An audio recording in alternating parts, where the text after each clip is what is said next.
Você já acordou um dia e percebeu que sua vida inteira era uma mentira? Que a pessoa dormindo do seu lado era um completo estranho? Que tudo que você acreditava era apenas uma ilusão cuidadosamente construída? Pois é, a história que eu vou te contar hoje vai te deixar sem fôlego do começo ao fim. E garanto uma coisa, você nunca mais vai olhar para relacionamentos da mesma forma. Então pega teu café, desliga as notificações, porque nos próximos minutos você vai mergulhar numa história real de traição, manipulação, e uma vingança tão perfeita que nem os melhores roteiristas de Hollywood conseguiriam inventar. Imagina a cena comigo, Manhattan, Nova York. São 4:30 da manhã. O céu ainda tá escuro, aquele frio que corta a pele. Um carro branco de luxo para em frente a um prédio caríssimo em Midtown. Do banco de trás sai um homem de uns 40 anos. Camisa social toda amarrotada. Gravata enfiada no bolso do paletó. E um perfume feminino que definitivamente não é da esposa dele. Esse homem é Bradley Harland. Mas pode chamar de Brad. CEO de uma empresa de construção civil, dono de vários empreendimentos em Manhattan, o tipo de cara que aparece em revistas de negócios.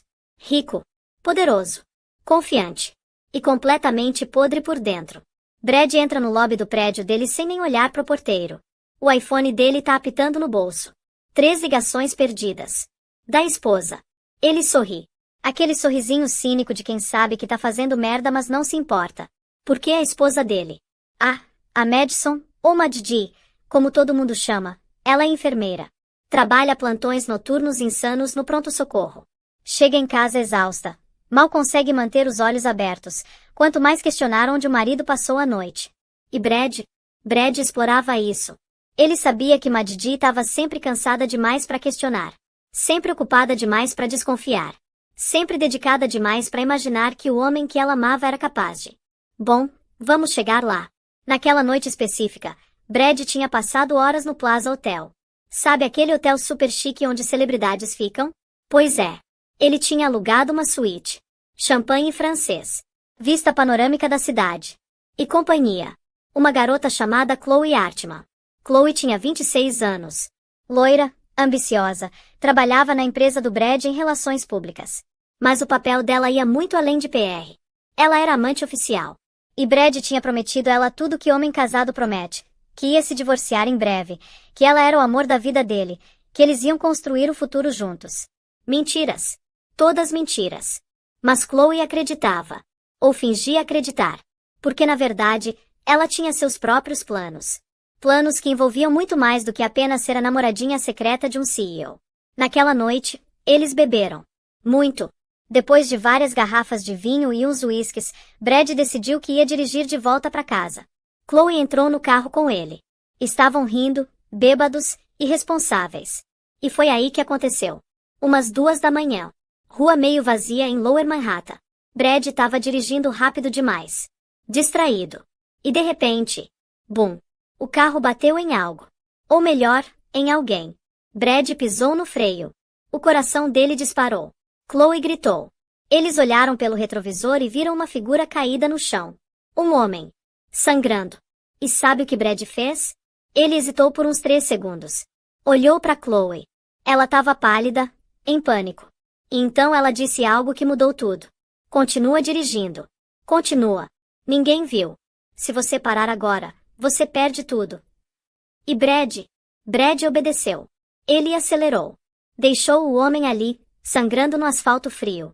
Deixou como se fosse um saco de lixo, como se aquela vida não valesse nada. O homem se chamava George. Um senhor de uns 60 anos. Morador de rua. Quieto, educado. Ele costumava dormir perto do hospital onde Maddi trabalhava. E sabe quem tinha dado cobertores para ele no inverno passado? Quem tinha dado bagels quando sobrava da janta? Quem tinha conversado com ele, tratado ele como ser humano? Isso mesmo. Maddi. A ironia é cruel, né? O homem que o marido dela atropelou e abandonou era alguém que ela tinha ajudado. Alguém que ela tinha tratado com dignidade quando o resto do mundo ignorava. Mas Brad não sabia disso. Ele não sabia nada sobre a vida da esposa dele. Não sabia dos pacientes que ela atendia. Das histórias que ela ouvia. Das vidas que ela salvava. Porque Brad nunca perguntava. Nunca se importava. Para ele, Maddi era só a esposa. A pessoa que estava ali para dar estabilidade, para fazer a vida dele parecer normal para o mundo exterior. Enquanto isso, Maddi estava terminando mais um plantão brutal no hospital. 12 horas seguidas. 3 emergências, uma parada cardíaca, uma menina jovem implorando por favor não me deixa morrer. Maddi tinha salvado ela. Mas cada salvamento custava um pedaço da alma dela. Ela saiu do hospital às 6 da manhã. O sol começando a nascer. As ruas de Nova York acordando. Ela pegou o ônibus para casa, porque Brad sempre levava o carro para as reuniões dele. Durante o trajeto, ela checou o celular. 3 ligações perdidas do Brad. Estranho. Ele nunca ligava. Ela mandou mensagem. Tô indo para casa. Tá tudo bem? Sem resposta. Maddi sentiu aquele aperto no peito. Aquele pressentimento ruim que a gente sente quando algo tá errado mas a gente ainda não sabe o que. Quando ela chegou no prédio deles, tinha policiais na entrada. O coração dela quase saiu pela boca. Ela se aproximou devagar, as pernas tremendo. Um policial a abordou. A senhora é Madison Clark. Sou. Por quê? O que aconteceu? A expressão dele ficou mais suave. Aquele tipo de suavidade que vem antes de uma notícia ruim. Senhora, precisamos conversar sobre seu marido. E foi nesse momento que o mundo da Maddi começou a desmoronar. Os policiais explicaram. O carro do Brad tinha sido identificado em câmeras de segurança fugindo de um atropelamento. Um homem tinha sido deixado para morrer na rua. E esse homem, antes de desmaiar, tinha dado o nome de Brad para a polícia. Maddi não conseguia respirar direito. Isso não podia ser verdade. Brad era muitas coisas ruins, mas, capaz disso. Meu marido, onde ele tá? Ela perguntou com a voz trêmula. Não sabemos, senhora. Ele não estava em casa quando tentamos fazer contato. Claro que não. Porque Brad tinha passado a noite com a amante. Os policiais pediram para Maddi subir com eles até o apartamento. Ela entrou no elevador em estado de choque total. As pernas mal seguravam ela em pé. Quando as portas se abriram no andar do penthouse, tinha fita amarela de polícia cruzando a entrada. Aquele apartamento luxuoso que sempre pareceu mais uma prisão que uma casa agora parecia uma cena de crime. Porque era exatamente isso. Uma cena de crime. Maddi entrou devagar. O lugar estava impecável como sempre. Piso de mármore brilhando. Móveis brancos caríssimos. Aquelas janelas enormes com vista para Manhattan inteira. Mas agora tudo parecia contaminado. Sujo. Falso. Senhora Clark, um dos policiais disse, a senhora sabe onde seu marido estava entre 1 e 3 da manhã. Ela abriu a boca. Fechou. Abriu de novo. Mas nenhuma palavra saiu. Porque ela não sabia. Nunca sabia. E de repente, todos aqueles meses de reuniões de negócios, de viagens de última hora, de perfume estranho no colarinho dele, tudo fez sentido de uma vez. Eu tava trabalhando, ela sussurrou. Eu não sei onde ele tava. O policial anotou algo. Depois olhou para ela com uma expressão séria. Senhora, tem algo que a senhora precisa saber. A vítima do atropelamento identificou seu marido antes de perder a consciência. E mais, testemunhas disseram que tinha uma mulher no carro. O chão sumiu debaixo dos pés dela. Uma mulher. Claro que tinha. Maddi sentou no sofá branco, aquele sofá que Brad tinha escolhido porque passava a imagem certa. As mãos dela tremiam tanto que ela tinha que segurar uma na outra para disfarçar. Quem é a vítima? Ela conseguiu perguntar. O policial consultou o bloquinho dele. Um homem chamado George Patterson. Morador de rua. Às vezes dormia perto do hospital geral. O coração dela parou. George. O senhor gentil que sempre agradecia pelos cobertores. Que tinha contado que ela lembrava a filha dele. Que tinha histórias incríveis sobre quando ele trabalhava como professor antes de perder tudo. Brad tinha atropelado George. E tinha fugido. Naquele momento, Maddi não sentiu só tristeza. Ela sentiu raiva. Uma raiva fria, profunda, que começou no fundo do estômago e se espalhou pelo corpo inteiro. Foi nessa hora que Brad entrou no apartamento. Ele tinha subido pelas escadas de serviço, tentando evitar ser visto. Mas quando ele abriu a porta e viu os policiais, ele congelou. E quando ele viu Maddi ali, sentada, com aquela expressão no rosto, ele soube que tinha acabado. Maddi. Ele começou, tentando sorrir. Aquele sorriso falso que ele usava em reuniões de negócios. O que está acontecendo aqui? Um dos policiais se levantou. Bradley Harland. Sou eu. Tem algum problema? Senhor, precisamos que o senhor venha conosco para prestar esclarecimentos sobre um atropelamento ocorrido nas primeiras horas desta manhã. Brad riu. Riu. Como se fosse absurdo. Isso é um engano. Eu tava trabalhando. Reunião tarde da noite. Maddi olhou para ele. Realmente olhou. E pela primeira vez viu quem ele realmente era. Não um homem confiante e bem-sucedido, mas um covarde mentiroso, disposto a dizer qualquer coisa para salvar a própria pele. As câmeras de segurança mostram o senhor saindo do lado do motorista. O policial continuou. E a vítima o identificou antes de desmaiar. A cor sumiu do rosto do Brad. A vítima sobreviveu. Pergunta errada, Brad. Pergunta erradíssima. Porque aquela pergunta deixou claro que ele sabia que tinha atropelado alguém. E deixou claro que ele estava mais preocupado em não ser pego do que com a vida da pessoa que ele tinha deixado para morrer. Maddi se levantou do sofá. As pernas dela ainda tremiam, mas algo dentro dela tinha mudado. A mulher que passava desculpa para tudo, que sempre acreditava, que sempre perdoava, essa mulher tinha morrido ali naquela sala. Brad, ela disse com a voz baixa mas firme, era o George. Você atropelou o George. Ele piscou, confuso. Quem? O morador de rua que eu ajudo. O homem que você sempre ignorava quando a gente passava por ele. O ser humano que você deixou morrendo na rua. Brad não disse nada. Porque não tinha nada a dizer. O policial se aproximou dele. Senhor Harlan, o senhor vai ter que nos acompanhar. E foi aí que Brad entrou em pânico de verdade. Ele se virou para Maddi, os olhos desesperados. Maddi, você precisa dizer para eles que eu estava em casa. Diz que eu estava com você. Ela só olhou para ele. Sem falar nada. Maddi, ele gritou, agarrando o pulso dela. Você é minha esposa. Você tem que me proteger. A dor no pulso dela foi real. Mas a dor no coração dela foi pior. Porque naquele momento, ela finalmente entendeu. Brad nunca tinha amado ela. Ele tinha amado ter alguém controlável, quieta, disposta a aceitar qualquer coisa. Um dos policiais imediatamente separou eles. Senhor, solte ela. Agora. Brad soltou, mas continuou gritando. Você vai se arrepender disso, Maddi. Você tá acabando com a sua vida também. Se eu cair, você cai comigo. Ameaças. Até o último segundo, ameaças. Os policiais o algemaram. Brad continuou gritando enquanto era arrastado para fora. O eco da voz dele encheu o apartamento vazio. E então, silêncio. Maddi ficou ali parada, sozinha no meio daquela sala gigante. E de repente, toda a força que ela tinha juntado para se manter de pé desapareceu. Ela caiu de joelhos no chão de mármore frio e chorou. Chorou por tudo que ela tinha perdido. Pelo casamento que nunca foi real. Pelos anos desperdiçados. Pela mulher que ela tinha se tornado, pequena, quieta, invisível. Mas ela também chorou de alívio. Porque pela primeira vez em muito tempo, ela tinha escolhido a verdade em vez da conveniência. Tinha escolhido a si mesma.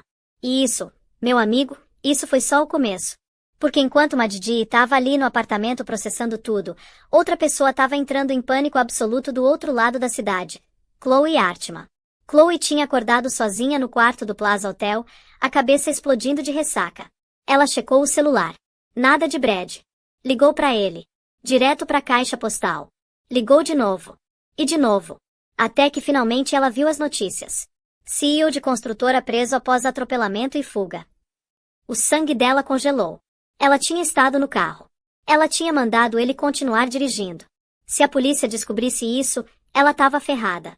Completamente ferrada. Mas Chloe não era boba. Ela tinha um plano B. Na verdade, ela tinha vários planos. Porque veja bem, Chloe não era só a amante do Brad. Ela era uma calculista. Inteligente. Perigosa. Nos últimos meses, ela tinha coletado informações. Documentos da empresa. E-mails comprometedores. Gravações de conversas onde Brad admitia ter feito coisas ilegais.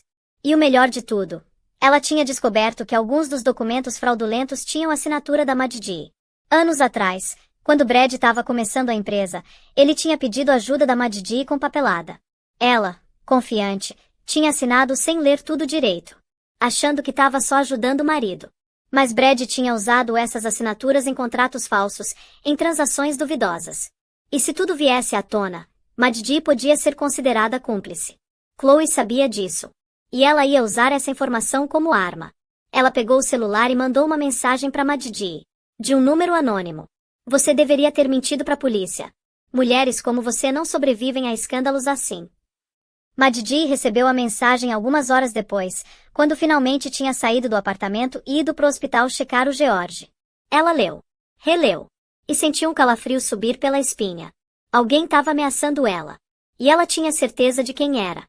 No hospital, Maddi foi direto para a UTI. Linda, a supervisora dela, estava esperando com uma expressão sombria. Maddi, o George tá crítico. Ele codificou 2 vezes desde que chegou. Maddi sentiu as pernas fraquejarem. Ele vai sobreviver. Não sabemos ainda. Mas Maddi, ele falou alguma coisa antes de desmaiar de novo. O quê? Linda hesitou.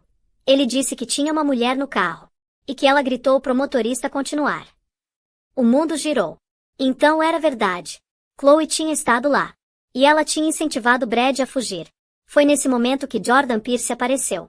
Jordan era médico no hospital, colega de Maddi há anos. Ele sempre foi aquele tipo de pessoa que a gente sabe que se importa de verdade. Quando ele viu Maddi parada ali no corredor, visivelmente abalada, ele se aproximou imediatamente. Maddi, eu soube do que aconteceu. Você tá bem? Ela quase riu. Porque como ela podia estar bem? Mas em vez disso, ela só balançou a cabeça. Não, não tô. Jordan colocou a mão no ombro dela, gentil mas firme. Vem comigo. Vamos sair daqui um pouco. Ele a levou para uma salinha de conferência vazia. Fechou a porta. E deixou Maddi desabar. Ela contou tudo. Brad, Chloe, o atropelamento, as ameaças. Tudo. Jordan escutou em silêncio. E quando ela terminou, ele disse algo que mudou tudo. Maddi, você não tá sozinha nisso.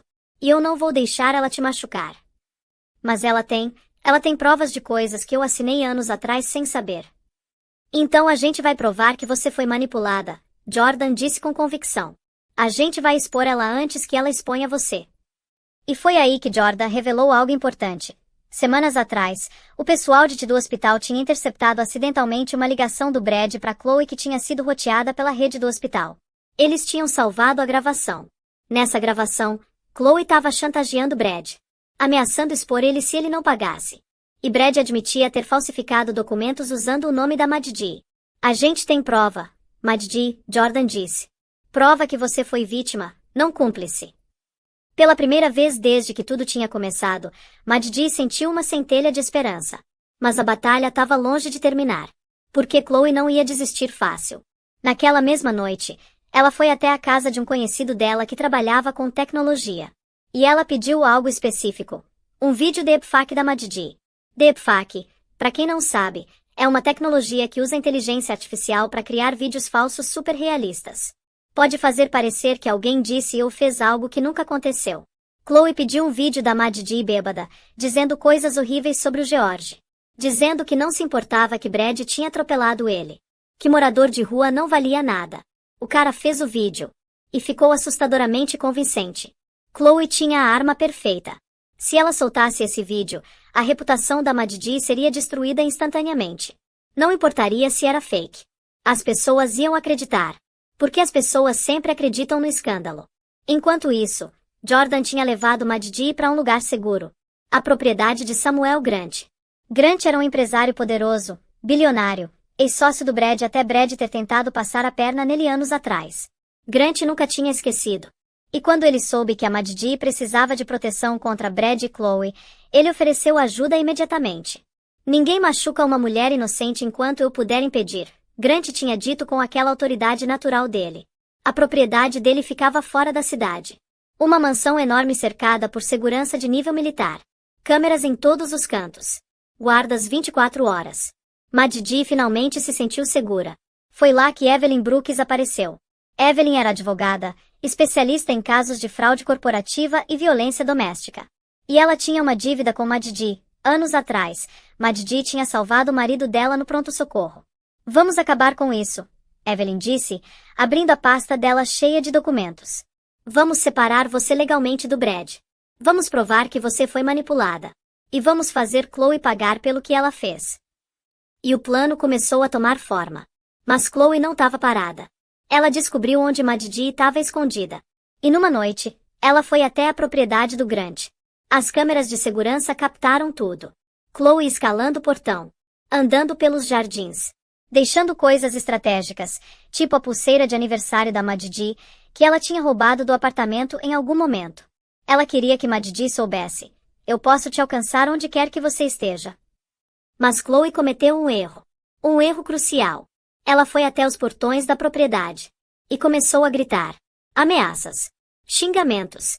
Tudo gravado pelas câmeras de segurança com áudio cristalino. Se eu cair, ela cai comigo. Vou destruir ela.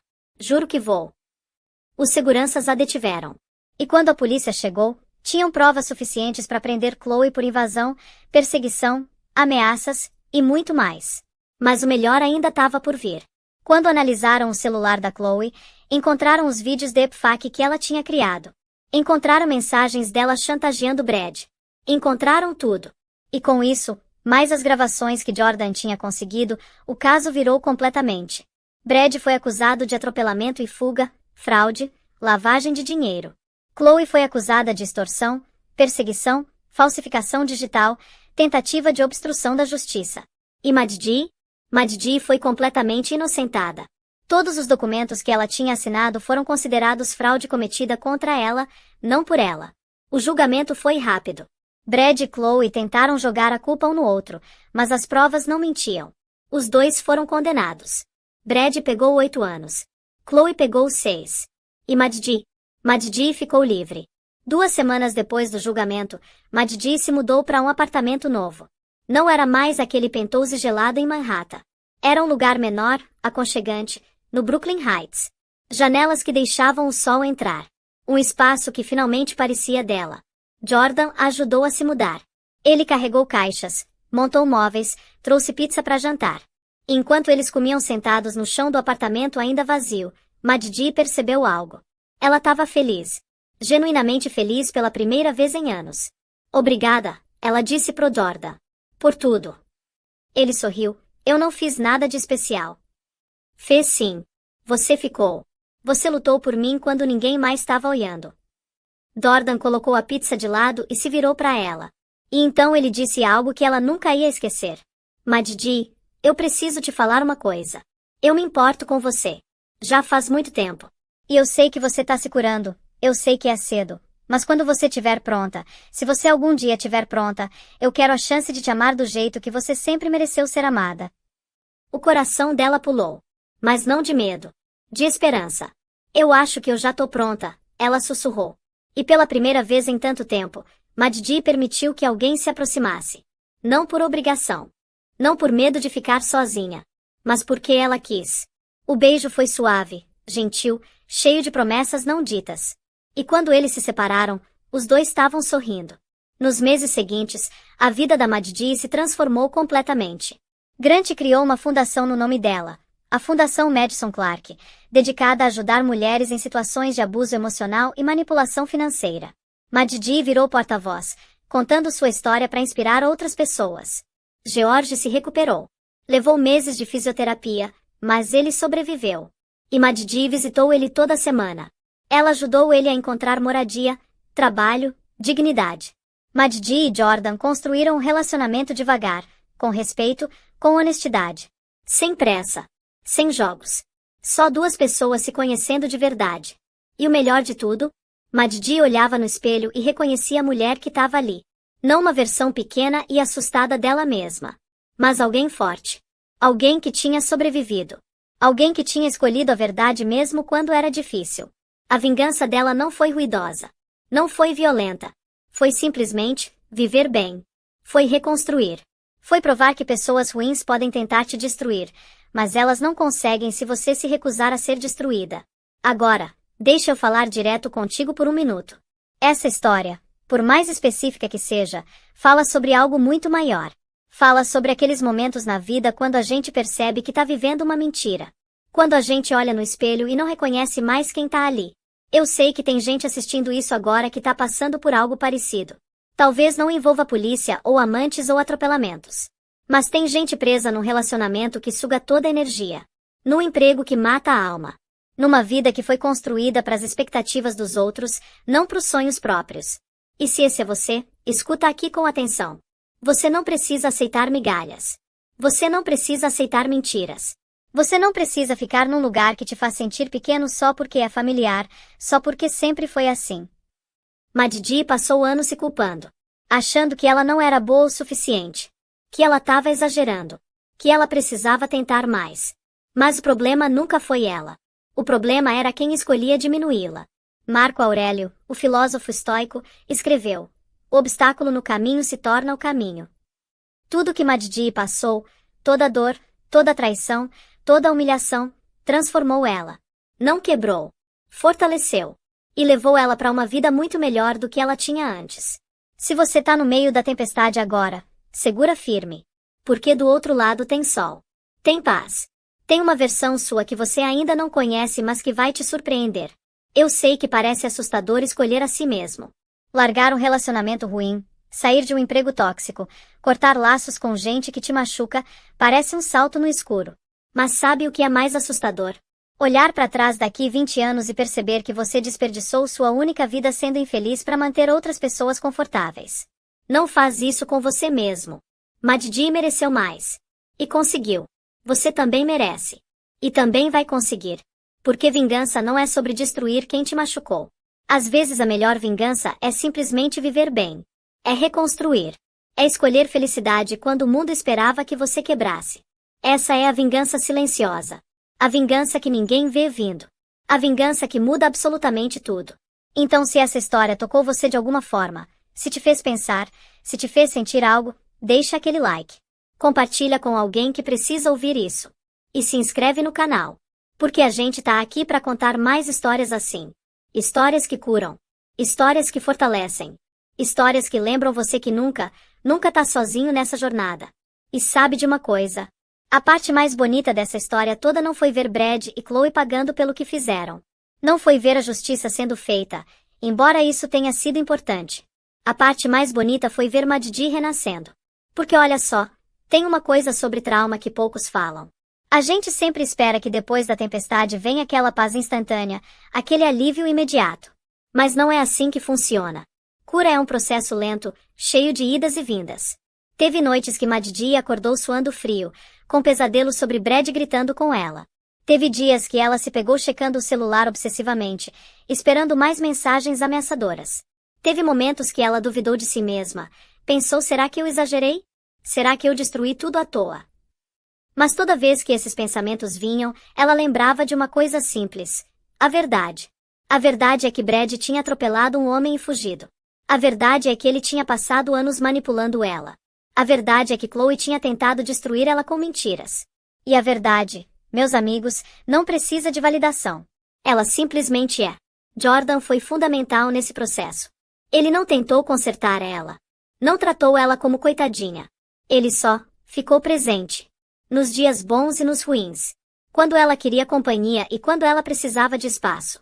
Um dia, uns 3 meses depois de tudo ter terminado, eles estavam caminhando pela Brooklyn Bridge. O sol estava se pondo, pintando o céu de laranja e rosa. E Maddi parou no meio da ponte, olhando para a água lá embaixo. No que você tá pensando? Jordan perguntou. Ela ficou em silêncio por um momento. Depois disse: eu tô pensando que eu passei tanto tempo tentando ser pequena. Tentando não incomodar. Tentando não fazer ondas. E sabe onde isso me levou? Me levou a ser invisível na minha própria vida. Ela se virou para ele, os olhos brilhando. Mas eu não quero mais ser invisível. Eu quero ocupar espaço. Eu quero importar. Eu quero que minha voz seja ouvida. Jordan sorriu. Sua voz sempre foi importante, Maddi. Você só estava cercada de gente surda. E aquilo acertou fundo. Porque quantas vezes na vida a gente se culpa por não ser ouvido, quando na verdade o problema são as pessoas que se recusam a escutar? Quantas vezes a gente se diminui, achando que o problema é a gente ser demais, quando na verdade a gente só tá cercado de gente que prefere que a gente seja de menos. Maddi tinha passado anos sendo de menos. E agora ela estava aprendendo a ser inteira. Completa. Autêntica. A fundação que Grant tinha criado no nome dela começou pequena. Um escritório modesto, algumas voluntárias, uma linha de apoio telefônico. Mas cresceu rápido. Porque tinha tanta mulher precisando daquilo. Tanta gente presa em situações parecidas com a que Maddi tinha vivido. Ela começou a dar palestras. No começo, ela tremia tanto que mal conseguia segurar o microfone. Mas com o tempo, Ela foi ficando mais confiante. Porque ela não estava falando teoria. Ela estava falando da vida dela. E isso tinha poder. Numa dessas palestras, uma mulher levantou a mão e perguntou: como você soube quando era hora de ir embora? Como você teve coragem? Maddi pensou por um momento, depois respondeu: eu não tive coragem. Eu tive mais medo de ficar do que de sair. E às vezes é isso. A gente não precisa ser corajoso. A gente só precisa estar mais cansado da situação atual do que assustado com o desconhecido. A sala inteira ficou em silêncio. Você conseguia sentir a verdade daquelas palavras reverberando. E outra coisa, Maddi continuou, eu não fiz sozinha. Eu tive ajuda. Do Jordan, da Evelyn, do Grant. E isso é importante entender. Pedir ajuda não é fraqueza. É sobrevivência. É sabedoria. Ninguém supera trauma sozinho. Depois daquela palestra, dezenas de mulheres procuraram a fundação. Histórias diferentes, mas com o mesmo padrão: manipulação, controle, medo, culpa. E Maddi ajudou cada uma. Não com soluções mágicas, porque não existem. Mas com presença. Com escuta. Com a mensagem simples mas poderosa: eu acredito em você. E você vai sobreviver a isso. George também se tornou parte da fundação. Depois de se recuperar, ele virou conselheiro voluntário. Sua história era diferente. Ele tinha perdido tudo por causa de vícios e má sorte, mas ele entendia o que era recomeçar do zero. O que era ter que reconstruir dignidade pedaço por pedaço. No evento da fundação, George e Maddi dividiram o palco. Ele contou a história dele. Ela contou a dela. E no final, George disse algo que fez todo mundo chorar. A Maddi me salvou 2 vezes. Uma quando me deu aquele cobertor no inverno. E outra quando se recusou a deixar o homem que me machucou escapar impune. Ela não sabia que era eu na rua naquela noite. Mas ela lutou pela verdade do mesmo jeito. Porque gente boa luta pela verdade mesmo quando não beneficia ela diretamente. A plateia se levantou. Aplausos que pareciam nunca terminar. E Maddi, pela primeira vez na vida, deixou que aquele reconhecimento entrasse. Deixou que fosse real. Porque ela merecia. O relacionamento dela com Jordan também continuou florescendo. Eles não tinham pressa. Não tinham drama. Era só real. Conversas profundas às 3 da manhã. Risadas bobas cozinhando juntos. Silêncios confortáveis lendo livros no mesmo sofá. Um dia, Jordan levou ela num piquenique no Central Park. Simples. Sanduíches, frutas, limonada. E ele disse: Maddi, eu sei que a gente tá junto faz pouco tempo. Eu sei que você ainda tá se curando. Mas eu preciso que você saiba uma coisa. Ela olhou pra ele, o coração acelerando. Eu não tô aqui porque eu quero te salvar. Eu tô aqui porque você já se salvou. E eu quero ser parte da vida dessa mulher incrível que você se tornou. Lágrimas escorreram pelo rosto dela. Mas eram lágrimas boas. Lágrimas de gratidão. Eu te amo, ele disse simplesmente. E ela, pela primeira vez desde que tudo tinha começado, disse de volta: eu também te amo. Não foi dramático. Não teve música de fundo nem pôr do sol perfeito. Foi só 2 seres humanos, machucados mas curados, escolhendo se amar com honestidade. Os anos passaram. A fundação cresceu. Maddi escreveu um livro contando sua história. Virou best-seller. Não porque era sensacionalista, mas porque era real. Porque tocava em algo que milhões de pessoas viviam em silêncio. Brad cumpriu pena. Saiu da prisão eventualmente, mas saiu quebrado de todas as formas possíveis. Financeiramente, emocionalmente, socialmente. Ele tentou entrar em contato com Maddi uma vez, anos depois, pedindo perdão. Ela não respondeu. Não porque estava com raiva, mas porque ele não fazia mais parte da vida dela. E ela tinha aprendido que perdão não significa dar acesso. Você pode perdoar alguém e ainda assim manter distância. As duas coisas podem coexistir. Chloe também saiu da prisão. Mas diferente do Brad, ela desapareceu. Ninguém soube o que aconteceu com ela. E honestamente, Maddi não se importava. Chloe tinha sido uma tempestade que passou. E Maddi tinha se tornado a árvore que sobreviveu, mais forte nas raízes. Maddi e Jordan se casaram. Cerimônia pequena, íntima. Só as pessoas que realmente importavam. Grant foi quem a levou até o altar, já que o pai dela tinha falecido anos atrás. Evelyn foi madrinha.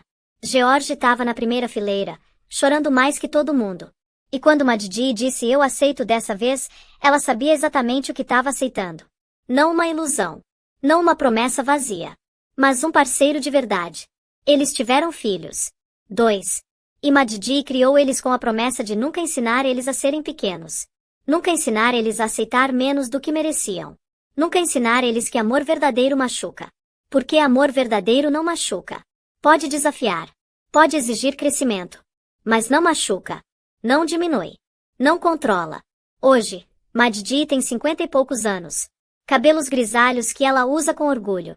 Rugas ao redor dos olhos de tanto sorrir. E quando ela olha no espelho, ela vê alguém que ela reconhece. Alguém que ela gosta. A jornada dela não foi perfeita. Teve recaídas. Teve dias ruins. Teve momentos que ela duvidou. Mas ela nunca desistiu. E isso faz toda a diferença. Porque no final, não é sobre ter uma vida perfeita. É sobre ter uma vida real. Uma vida onde você pode olhar no espelho e dizer: eu fiz o melhor que pude com o que eu tinha. E isso é suficiente. Agora, por que eu contei essa história toda pra você? Porque eu quero que você entenda uma coisa fundamental. Você não precisa aceitar uma vida que te faz infeliz só porque é familiar. Só porque é confortável. Só porque mudar dá medo. Medo é normal.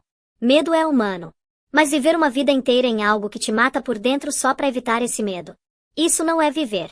É sobreviver. E você merece mais que sobrevivência. Você merece alegria. Você merece paz. Você merece acordar de manhã e se sentir animado com o dia, não desesperado para que ele acabe logo. E se você tá num relacionamento tóxico, num emprego que te explora, numa família que te diminui, eu sei que é difícil. Eu sei que tem dependência financeira, tem medo do desconhecido, tem culpa, tem pressão social. Mas no final, você tem que escolher: vai ser leal à sua felicidade ou à expectativa dos outros? Maddi escolheu ela mesma. E a vida dela transformou completamente. Não aconteceu da noite pro dia. Não foi fácil. Mas aconteceu. E pode acontecer com você também. Eu não tô dizendo pra você sair correndo e explodir sua vida agora. Eu tô dizendo pra você começar pequeno. Começar reconhecendo que você merece melhor. Começar procurando ajuda, um terapeuta, um amigo confiável, uma linha de apoio. Começar dizendo não quando tudo em você quer dizer sim só pra evitar conflito. Começar economizando dinheiro, mesmo que seja pouco. Começar fazendo um plano. Começar acreditando que você é capaz. Porque você é. A história da Maddi não é só sobre ela. É sobre todos nós. É sobre cada vez que a gente escolhe verdade em vez de conveniência. Cada vez que a gente escolhe dignidade em vez de conforto. Cada vez que a gente diz eu mereço mais que isso e realmente acredita. Então se você chegou até aqui, até esse momento final comigo, eu quero que você faça uma coisa. Respira fundo. Coloca a mão no peito. Sente teu coração batendo. Esse coração que sobreviveu a tudo até agora. Cada decepção. Cada traição. Cada noite de choro. Tá batendo. Você tá aqui. E se você tá aqui, você pode continuar. Você pode mudar. Você pode recomeçar. Não importa quantos anos você tem. Não importa quanto tempo você desperdiçou. Não importa quantas vezes você tentou e falhou antes. Hoje pode ser o dia que tudo muda. Não de forma dramática. Mas na decisão quieta, interna, de que você não vai mais aceitar menos do que merece. Essa é a vingança silenciosa. A vingança de viver tão bem que as pessoas que tentaram te destruir olham de longe e percebem: elas perderam. Perderam a oportunidade de te conhecer de verdade. Perderam a chance de crescer contigo. Perderam a bênção que é tua presença. E você? Você ganhou você mesmo de volta. E não tem prêmio maior que esse. Então eu quero que você deixe aquele like agora. Não só porque você gostou do vídeo, mas como um compromisso com você mesmo. Um sim simbólico para sua própria cura. Compartilha isso com alguém que precisa ouvir. Aquela amiga que tá num relacionamento ruim. Aquele irmão que tá preso no emprego que odeia. Aquela pessoa que você ama e que tá aceitando migalhas de alguém que não merece ela. E se inscreve no canal. Porque toda semana a gente traz histórias assim.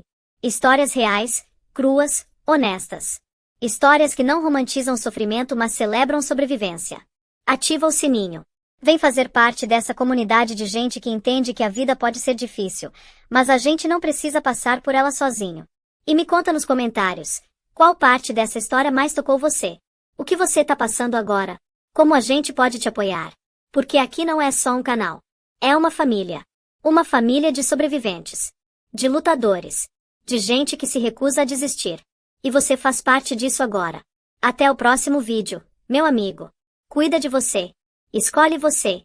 E lembra, sua história ainda está sendo escrita. E os melhores capítulos podem estar logo ali na frente. Um abraço enorme.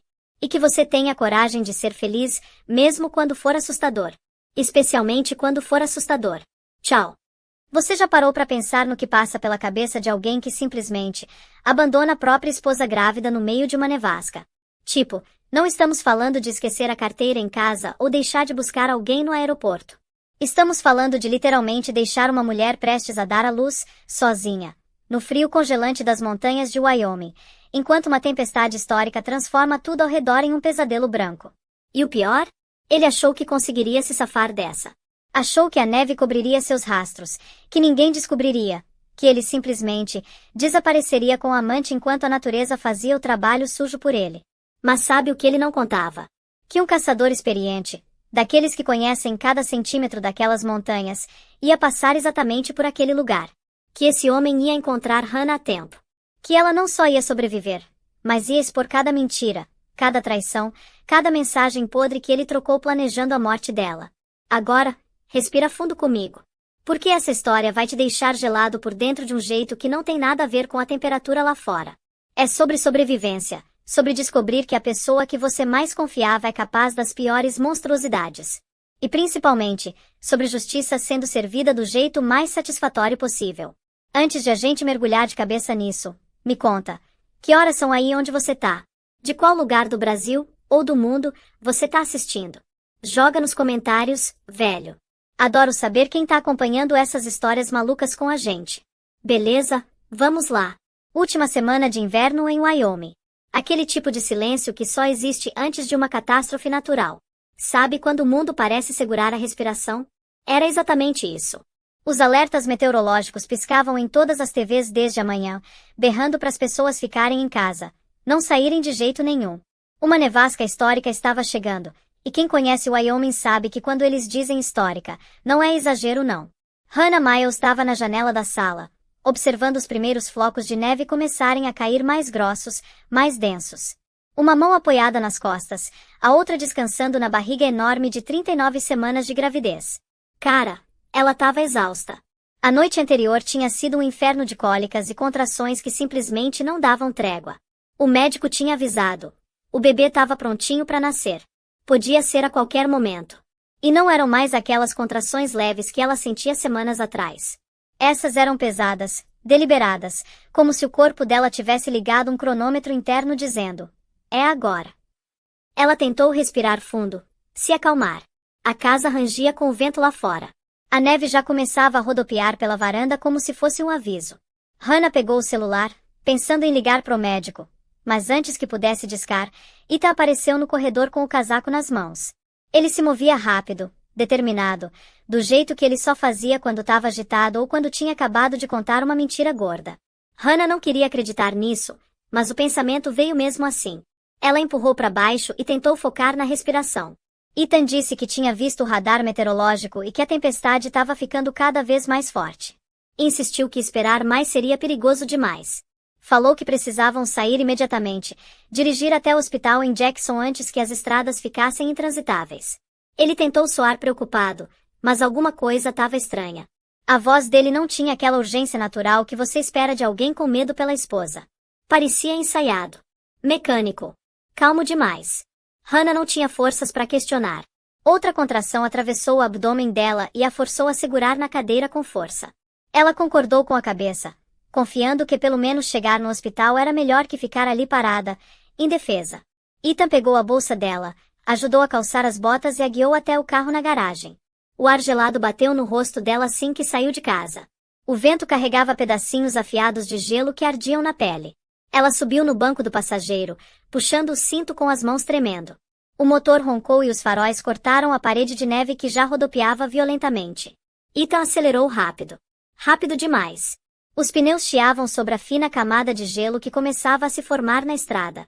No começo, Hannah estava ocupada demais respirando através da contração para perceber que eles tinham passado direto pela curva familiar que levava para a rodovia do hospital. Quando ela levantou a cabeça, a paisagem lá fora já tinha mudado completamente. A estrada ficou mais estreita. Árvores dos dois lados como sentinelas escuras. As luzes da cidade sumindo atrás deles em vez de aparecer na frente. A voz dela saiu trêmula quando perguntou por que eles estavam indo pela estrada da montanha. Ethan respondeu que essa rota era mais rápida e tinha menos chance de estar bloqueada durante a tempestade. As mãos dele apertavam o volante com força demais. Hannah sentiu o nó se formar no peito.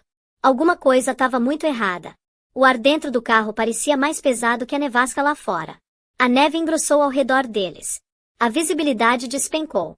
O carro seguia cada vez mais fundo no deserto, cada vez mais longe da cidade. O coração de Hannah acelerou conforme as contrações se intensificavam. Ela pressionou a palma contra a barriga e sussurrou que eles precisavam voltar. Ethan não disse nada. Continuou dirigindo até a estrada estreita abrir numa clareira pequena onde o vento rugia livremente entre as árvores. Sem aviso nenhum, ele desacelerou e parou o carro. No momento em que o motor silenciou, o frio pressionou de dentro para fora como algo vivo. Hannah olhou para ele, confusa e assustada. Ethan ficou encarando o nada por vários segundos. Então finalmente falou. A voz quase sem emoção nenhuma. Disse que o carro tinha pifado. Disse que precisava ir buscar ajuda. Mandou ela ficar dentro e esperar. Antes que ela pudesse protestar, ele tirou alguma coisa da mão esquerda. Um brilho de metal chamou a atenção dela. Ele colocou a aliança de casamento no painel com um movimento suave e deliberado. A respiração dela travou. Ela abriu a boca para falar. Mas outra contração atravessou o corpo dela com força, roubando sua energia e forçando ela a segurar na porta para se estabilizar. Ethan saiu do carro. A neve entrou por um segundo antes dele fechar a porta atrás de si. Pela janela embaçada, Hannah viu a silhueta dele se afastando, engolida pela tempestade. Sem hesitação, sem olhar para trás, sem nenhum senso de urgência para voltar. Só um homem caminhando para dentro da nevasca com a facilidade de alguém que já tinha tomado sua decisão. Os minutos passaram. Longos. Inquietantes. Hannah tentou chamar por ele, mas a voz foi engolida pelo vento. Tentou ligar o motor, mas nada respondeu. As luzes do painel ficaram apagadas. O aquecedor permaneceu silencioso. A temperatura dentro do carro despencou rápido e mordeu a pele dela. O medo se espalhou pelo peito enquanto ela abria a porta com as mãos tremendo. A tempestade rugiu contra ela, empurrando neve no rosto. Ela gritou o nome de Ethan 1, 2, 3 vezes. O vento engoliu cada chamado como se nunca tivesse existido. Não houve resposta. Só o uivo infinito da nevasca. E foi nesse momento que ela entendeu a verdade. Não tinha sido abandonada por acidente. Tinha sido abandonada de propósito. A tempestade rugia ao redor anunciando o começo de um pesadelo que ela nunca imaginou que enfrentaria sozinha. Agora, vamos fazer uma pausa aqui por um segundo. Porque você precisa entender o nível de frieza que a gente tá lidando aqui. Não é só abandono. É premeditação. É alguém olhando para a própria esposa grávida e pensando, a natureza vai resolver meu problema. É uma maldade tão profunda que chega a dar calafrios. O frio dentro do SUV abandonado pressionou contra a pele de Hannah no momento em que ela puxou a porta e fechou depois de ter gritado por Ethan. O vento lá fora berrava como uma criatura viva cortando a estrutura metálica do veículo. Ela tremia descontroladamente enquanto se abaixava de volta pro banco do passageiro. A temperatura tinha caído tão rápido que a respiração dela saía em nuvens pálidas que flutuavam na frente do rosto antes de sumir na escuridão crescente ao redor. Ela abraçou a barriga e tentou conter o pânico subindo no peito.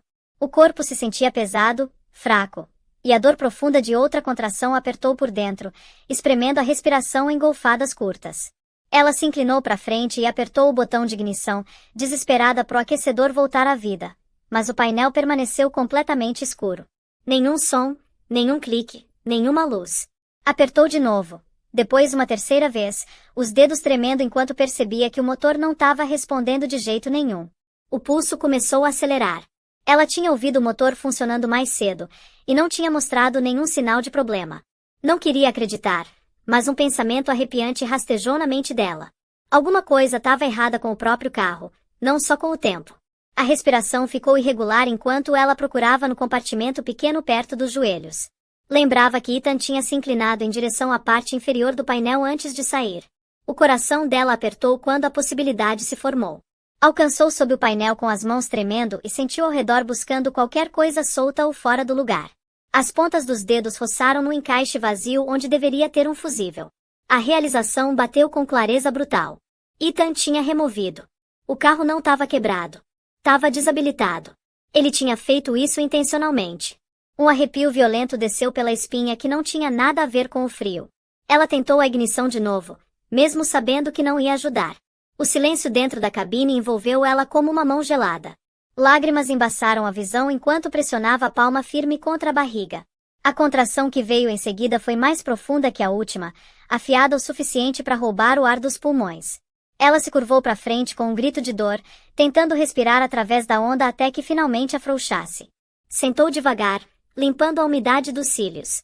Os dedos roçaram no compartimento pequeno de armazenamento acima do porta-luvas, e ela abriu para pegar alguns lenços. Conforme puxava algumas folhas, algo duro e desconhecido deslizou para frente. Um celular. Não o celular dela, nem o celular normal do Ita. Era um segundo telefone que ela nunca tinha visto antes.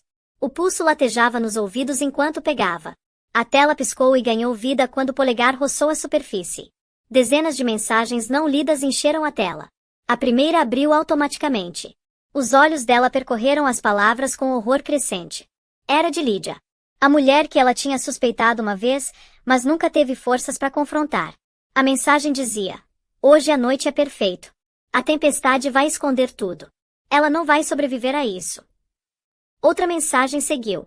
"Depois disso, podemos sair sem consequências." Ela sentiu o corpo inteiro ficar rígido. Por um momento, esqueceu de respirar. Rolou mais. Cada mensagem cortava mais fundo que a anterior. "Hannah não merece nada. Ela tá te prendendo. Quando ela sumir, finalmente podemos ir embora juntos." Hannah apertou o telefone contra o peito enquanto outra contração bateu, forçando ela a se inclinar pro lado e se apoiar no banco. Quando a dor finalmente aliviou o suficiente para levantar a cabeça, lágrimas escorriam livremente pelas bochechas congeladas. Ela olhou pro para-brisa onde a nevasca rugia tão ferozmente que mal conseguia ver o contorno das árvores. O mundo lá fora do carro era um borrão de branco e movimento escuro, uma extensão gelada cheia de perigo e silêncio. Pressionou as costas contra o banco e se forçou a inspirar devagar. As bordas da visão brilhavam com tontura. As mãos correram pela barriga de novo, como se checasse se o bebê conseguia sentir o terror construindo dentro dela. Olhou de volta pro telefone. Mais mensagens carregaram na tela. "Traga o carro para a Estrada Norte. Ninguém dirige por lá. Ninguém vai achar ela." E então a que rasgou completamente pelo peito.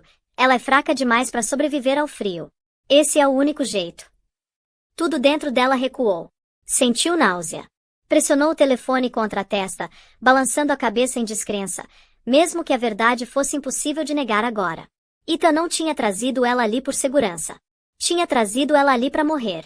O frio pareceu se aprofundar depois dessa percepção. A respiração ficou fina. Tentou sentar mais reta, tentando se estabilizar, mas outra contração violenta arrancou caminho pelo corpo, mais forte que qualquer uma antes. Forçou ela a agarrar a porta e apertar os dentes para evitar gritar. A pressão construiu e então liberou, deixando ela tremendo e encharcada de suor. Mesmo com a temperatura continuando a cair, ela olhou para baixo. Líquido quente se espalhou pelo tecido do banco num jorro súbito. Os olhos dela se arregalaram. A bolsa tinha estourado. Se empurrou para cima, apavorada. O pânico queimou pelo peito. Olhou em direção à janela de novo, esperando com tudo que tinha que Ita aparecesse, mesmo sabendo que essa esperança era bobagem. A neve batia contra o vidro sem piedade. Abriu a porta de novo, deixando o vento rasgar o rosto enquanto tentava gritar. A voz foi engolida instantaneamente. Nenhuma resposta veio das matas escuras ao redor.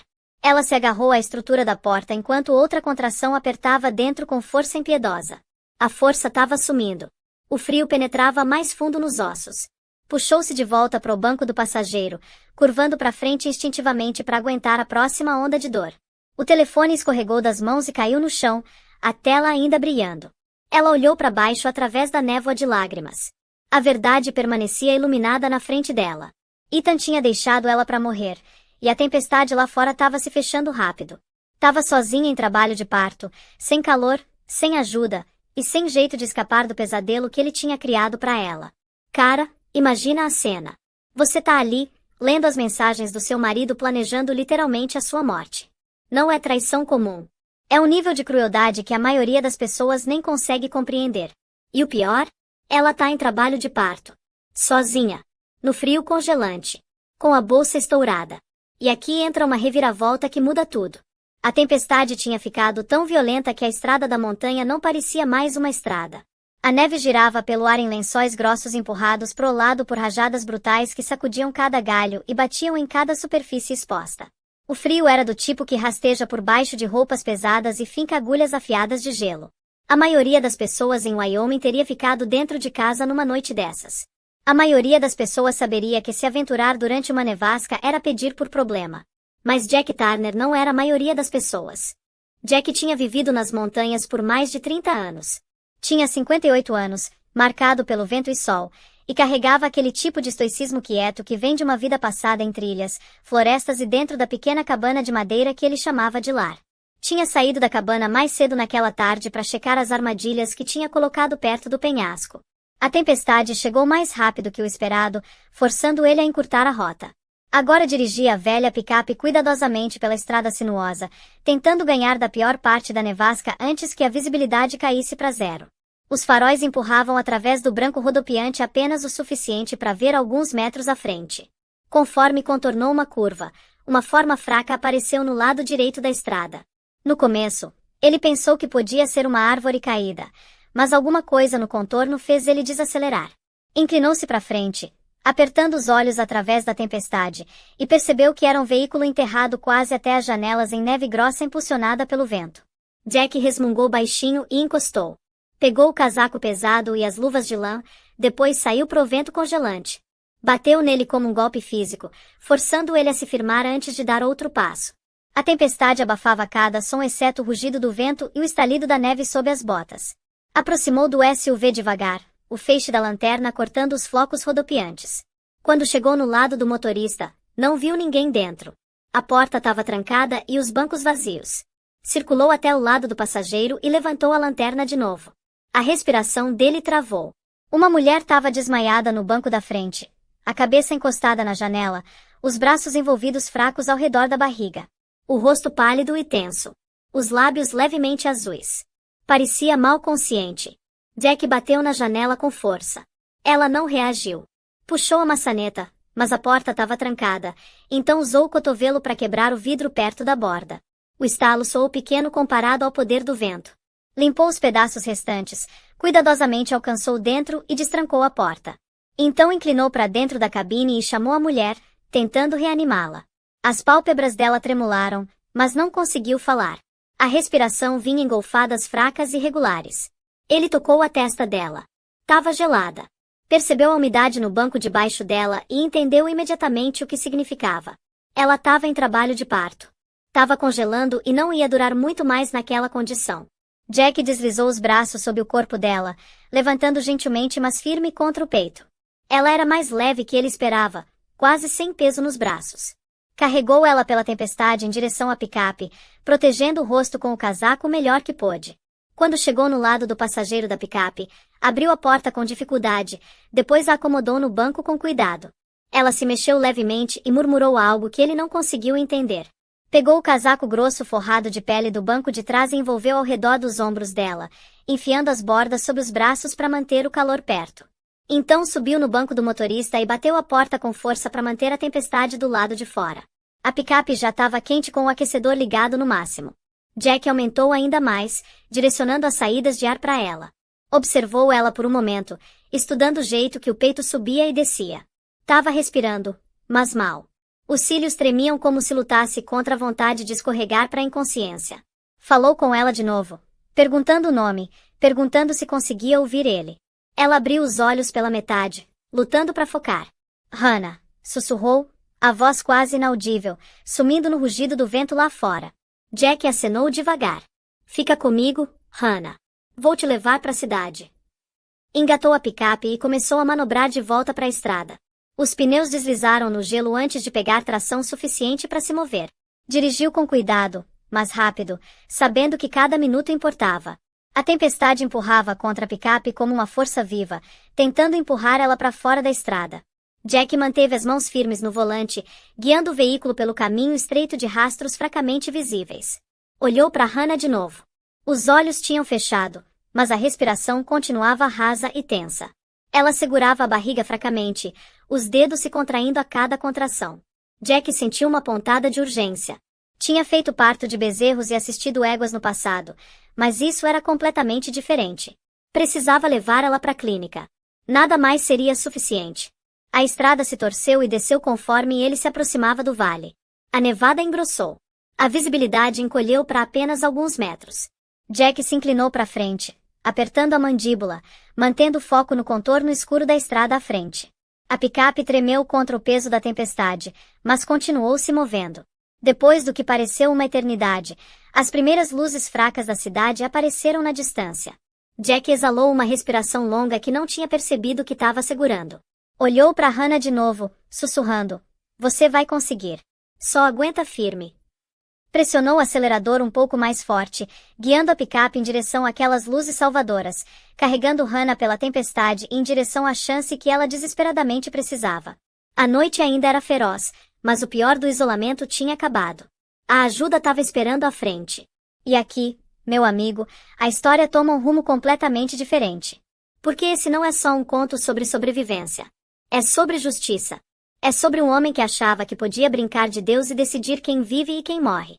E sobre como a verdade, não importa o quanto você tente enterrar ela na neve, sempre encontra um jeito de subir à superfície.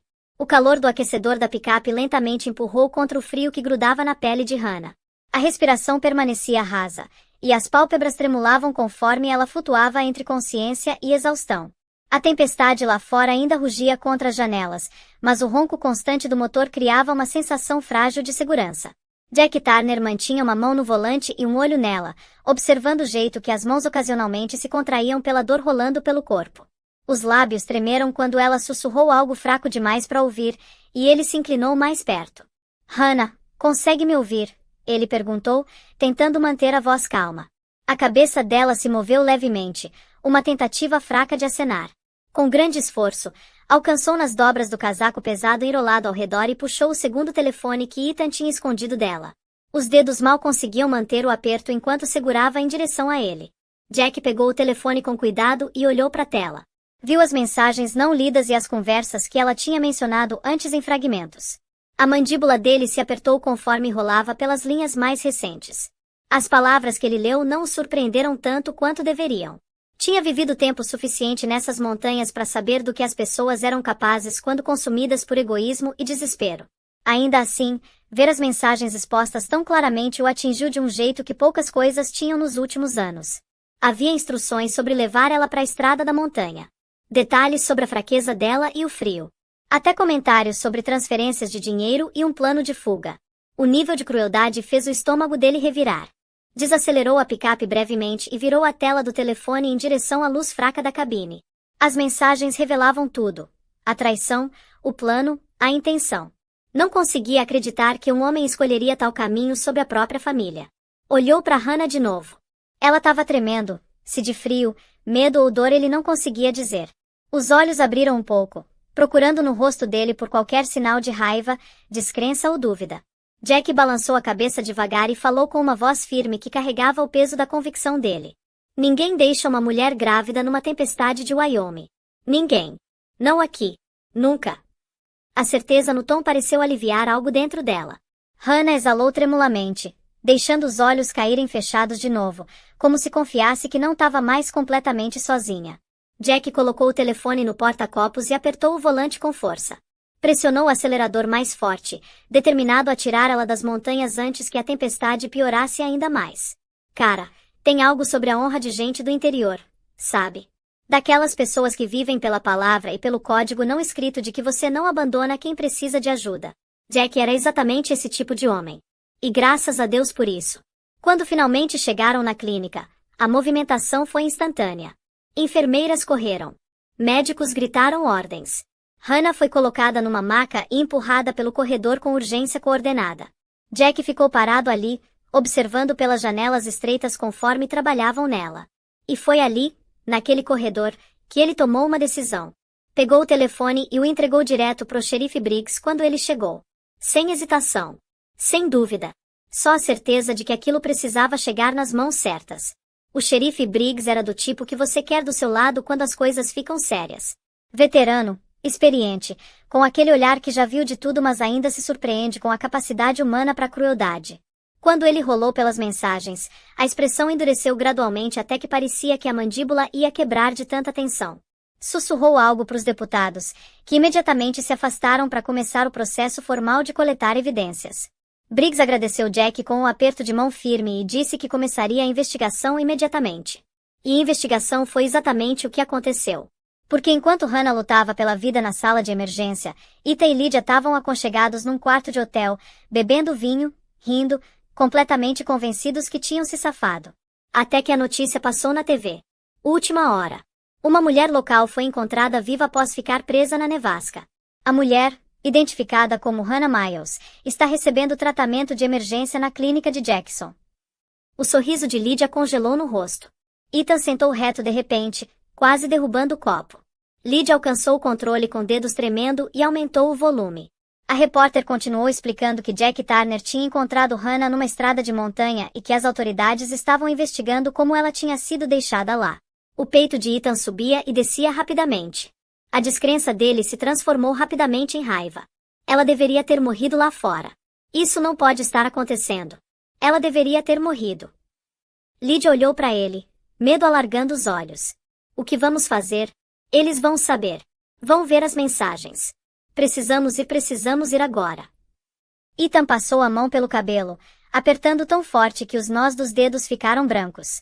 Jogou o copo contra a parede, mandando cacos pelo chão. Lydia pulou, mas não falou. Vamos embora, Ethan disse finalmente. Vamos embora agora mesmo. Pega suas coisas. E ali começou a perseguição. Porque o xerife Briggs não era do tipo que deixa as coisas passarem. Os deputados checaram registros de viagem. Encontraram a reserva. Voo para Vancouver. Só ida. Saída às 23h20. Transferências financeiras completadas mais cedo naquele dia para conta offshore. Tudo se encaixava perfeitamente. Congela cada conta com o nome dele. Alerta a segurança do aeroporto. Ninguém deixa ele passar por um único checkpoint. E coloca aviso em todas as saídas de rodovia, Briggs ordenou. A estação de polícia normalmente quieta se transformou num centro de comando coordenado.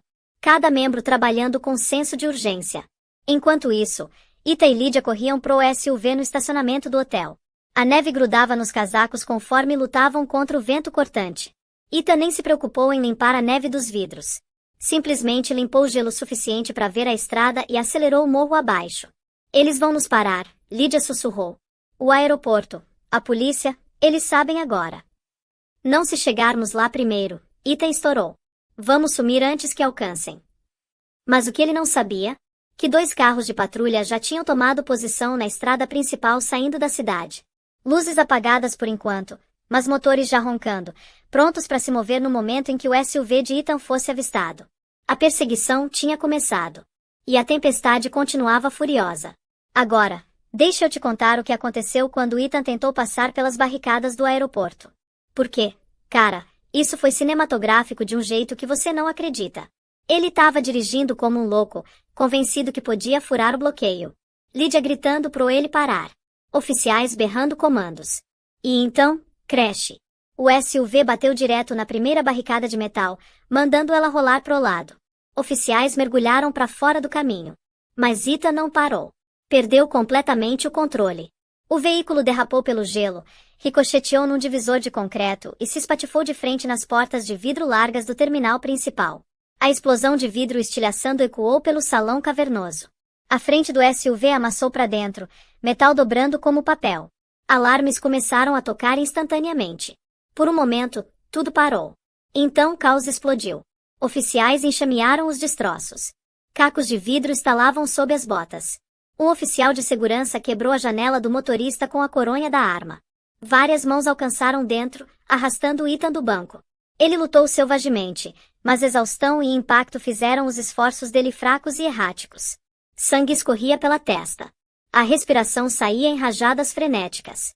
Ethan Miles, você está preso, um oficial gritou. As algemas de metal frio fecharam ao redor dos pulsos enquanto ele era forçado ao chão. Neve soprava para dentro pela entrada estilhaçada conforme alarmes continuavam berrando. Câmeras do sistema de segurança do aeroporto gravaram tudo.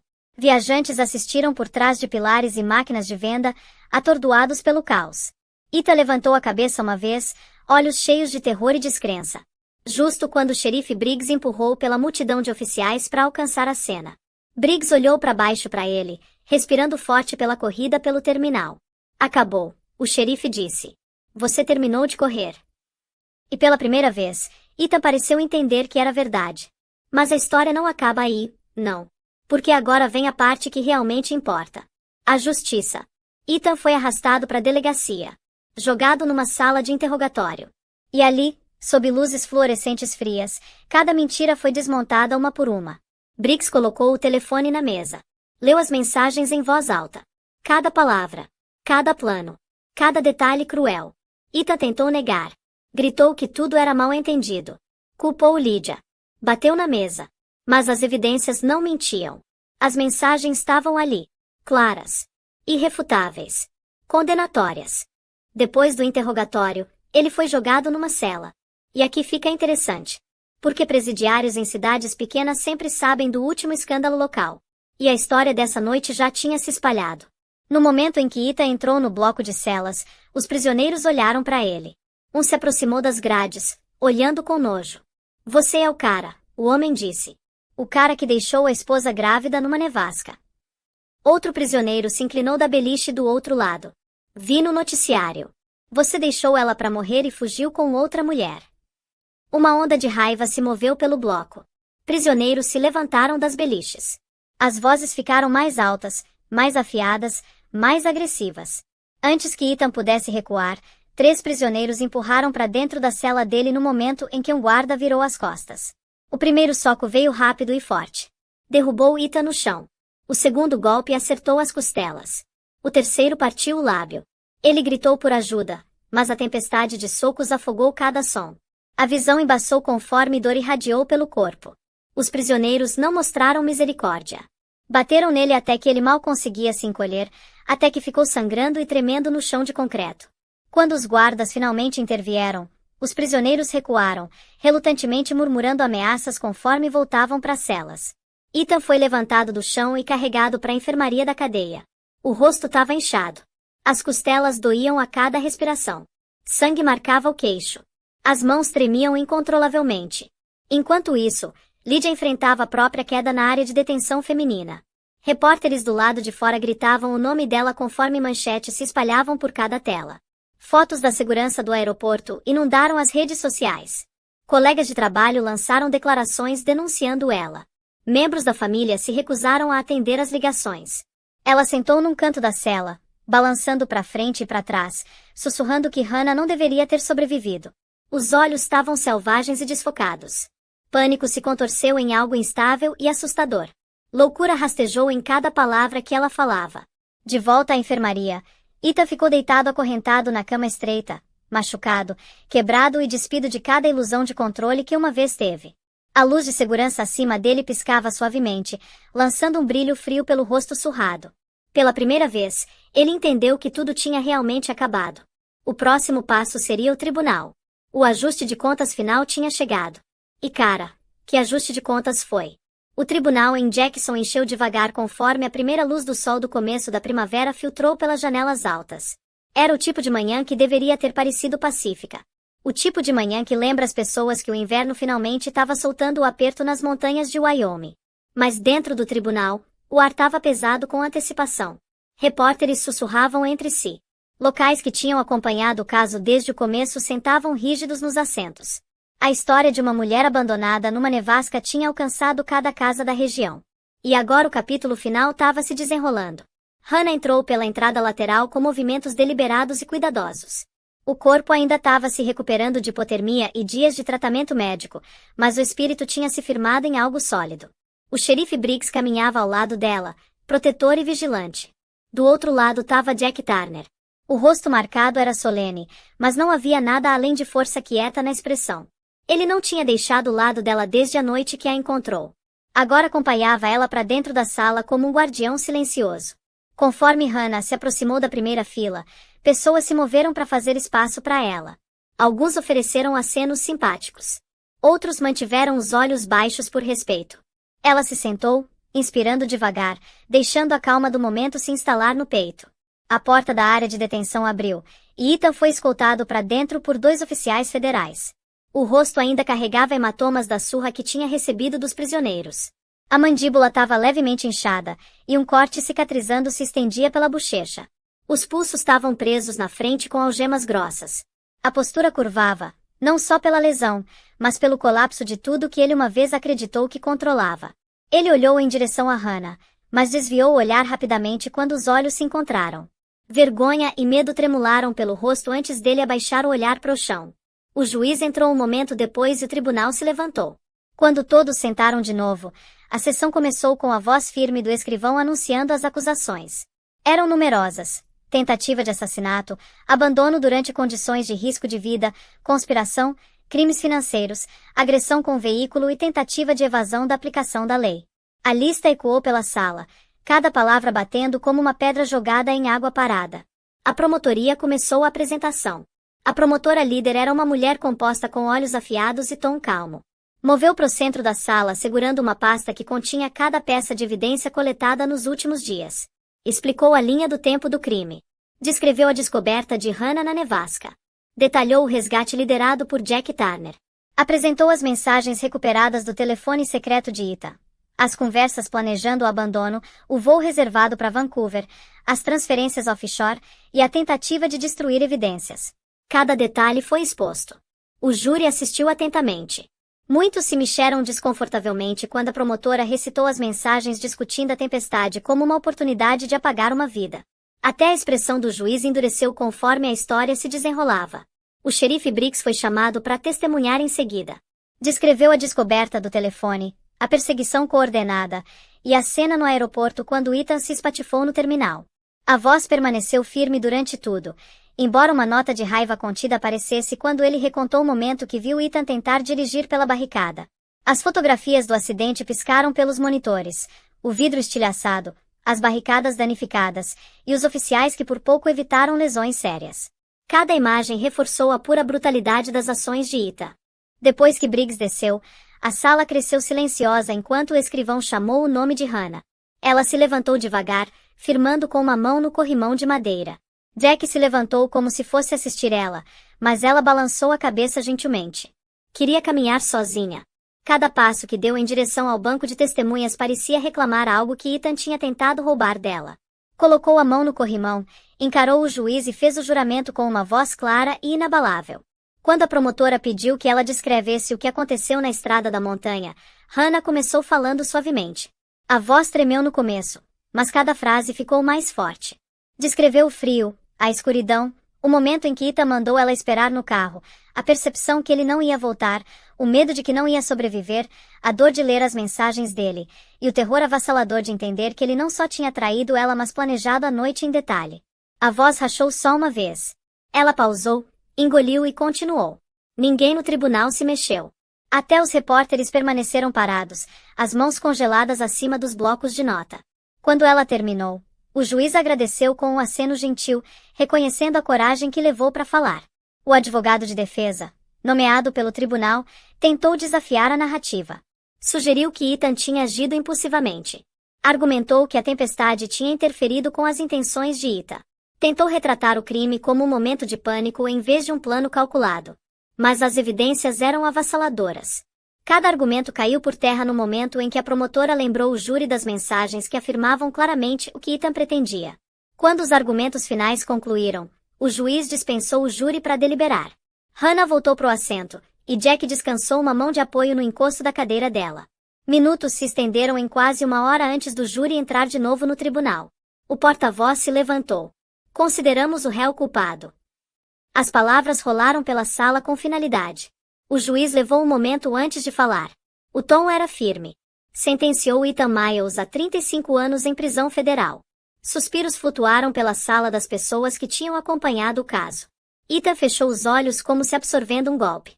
Não ofereceu palavras, nenhum pedido de desculpas, só a curva derrotada de alguém que finalmente tinha chegado ao fim da corrida. O juiz então ordenou que Lydia fosse transferida para uma instituição psiquiátrica de longo prazo devido ao estado mental deteriorante e comportamento perigoso registrado durante a prisão. O tribunal esvaziou lentamente depois da batida final do martelo. Repórteres correram para fora para mandar atualizações de última hora. Oficiais escoltaram Ethan embora acorrentado. Lídia foi levada por um corredor separado, o olhar vago desfocado e perdido. Hannah permaneceu sentada por um longo momento. O peso que tinha carregado pela tempestade, pelo hospital e pelo julgamento lentamente se levantou. Ela se levantou, caminhou em direção à saída e saiu para a luz do sol. O ar cheirava levemente a neve derretendo. Parecia limpo, novo e quieto. Fechou os olhos e respirou fundo enquanto Jack pisou ao lado dela, silencioso e firme. Pela primeira vez em muito tempo, Hannah sentiu o mundo abrir na frente dela. A tempestade tinha passado. Um novo começo finalmente era dela.